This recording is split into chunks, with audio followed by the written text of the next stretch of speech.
নমস্কার। পাঁচমিশালি আড্ডা ঘরে সকলকে স্বাগতম। আমার সকল বন্ধুকে অসংখ্য অসংখ্য ধন্যবাদ আমার আগের ভিডিওগুলোতে আমার পাশে থাকার জন্য। আজকে আমি যে কবিতাটি আবৃত্তি করব তা সকল মাকে দিয়ে, সবার মা, আমার মা, তোমার মা, পৃথিবীর সকলের মাই কিন্তু একই রকম। মা শব্দটার মানে একটা আবেগ, যেন প্রত্যেকের মাকে নিয়ে আমরা গর্ব অনুভব করি। প্রত্যেকের মাই আমাদের কাছে যেন একটা অনন্য। তাই সবার মাকে নিয়ে কবিতাটি আমি শুরু করব। বিশ্বাস করো বন্ধুরা, যেদিন প্রথম আমি কবিতাটা পাঠ করেছিলাম সেদিন কিছুতেই চোখের জল ধরে রাখতে পারিনি। আর তখনই ঠিক করেছিলাম তোমাদের সঙ্গে একদিন এই কবিতাটা আমি শেয়ার করব। আশা করি তোমরাও প্রথমবার শুনে চোখের জল ধরে রাখতে পারবে না, সকলের ভালো লাগবে।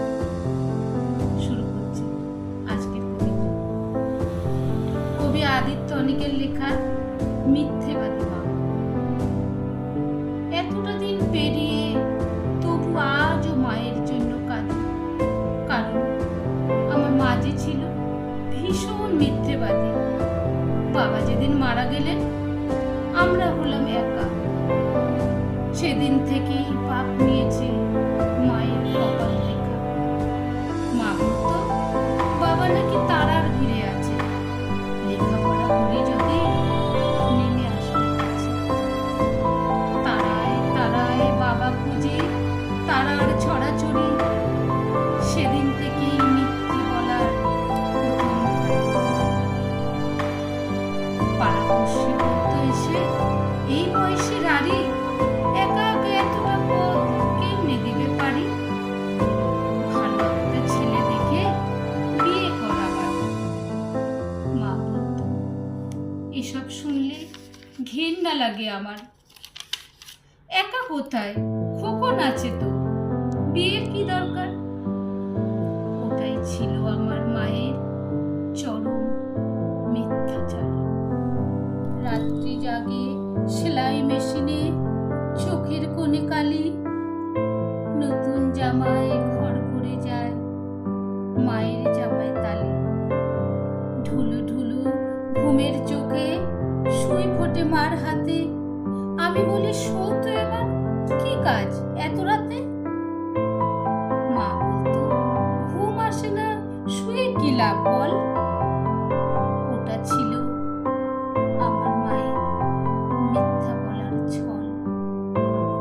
স্কুল থেকে নিতে আসা গাড়ি ঘোড়ার চাপে আমার জন্য দাঁড়ান মা কড়া রোদের তাপে।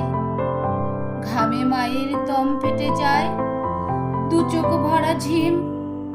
ভ্যানিটি ব্যাগ খুলে আমায় দিত আইসক্রিম। মায়ের দিকে বাড়িয়ে ধরে বলতাম একটু খাও। মলিন হেসে মা বলতো খাও তো বাবা খাও, আমার আবার গলা ব্যথা, ঠান্ডা খাওয়া মানা। ওটাই ছিল আমার মায়ের নিঠুর মিথ্যা পড়া। বড় হয়ে চাকরি নিয়ে বড় শহর আসি, টুকটুকি বউ ঘরে আমার বউকে ভালোবাসি। পশ এলাকায় বাসা নিয়ে ডেকোরেটর ধরে সাজিয়ে নিলাম মনের মতো অত্যাধুনিক করে। মা তখনও মফস্বলী কুশিয়ারার ঢালে, লোডশেডিং এর অন্ধকারে সন্ধ্যা হতে যাবে। নিয়ন বাতির ঢাকা শহর আলোয় ঝলমল। মাকে বলি গঞ্জ ছেড়ে এবার ঢাকা চল।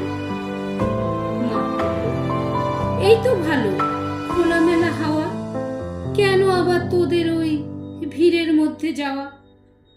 বদ্ধ ঘরে থাকলে আমার হাঁপানি ভাব হয়। ওটাই ছিল আমার মায়ের মিথ্যা অভিনয়। তারপর আমি আরো বড় স্টেটের অধিবাসী, বিশ্ব ব্যাংকের বিশেষজ্ঞ, সুনাম রাশি রাশি। দায়িত্বশীল পদে আমার কাজের অন্ত নাই। মায়ের খবর নিব সময় কমই পাই।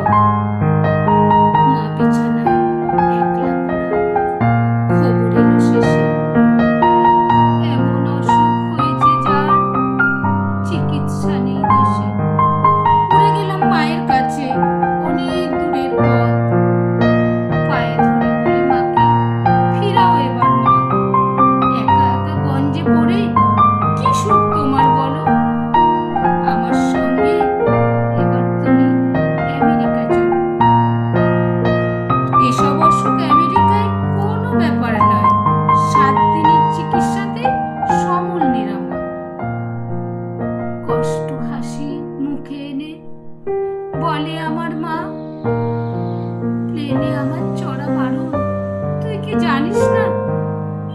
আমার কিচ্ছু হয়নি তেমন, ভাবছিস অযথা। ওটাই ছিল আমার মায়ের শেষ মিথ্যা কথা। কদিন পরেই মারা গেলেন নিঠুর মিথ্যাবাদী।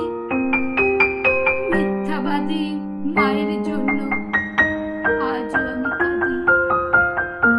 মিথ্যাবাদী মায়ের জন্য আজও আমি কাঁদি।